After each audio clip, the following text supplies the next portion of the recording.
Inaasahang maglalabas ng presidential candidate ang Democratic Opposition bago matapos ang taon o sa unang quarter ng 2027. Ayon yan mismo kay Senator Risa Hontiveros. Git niya, isa lang dapat ang maging kandidato nila sa pagkapangulo sa 2028. Yan ay para lumaki ang tsansa nilang matalo ang kalaban.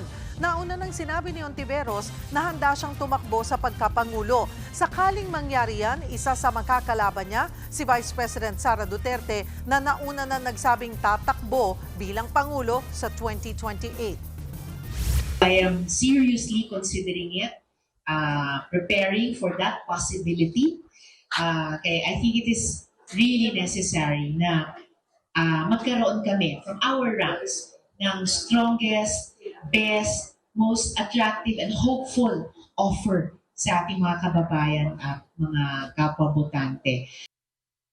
Mga kapatid, Cheryl Hosing po, maging maalam at may pakialam sa mga napapanahong issue at headlines. Mag-follow at mag-subscribe na sa social media pages ng News 5.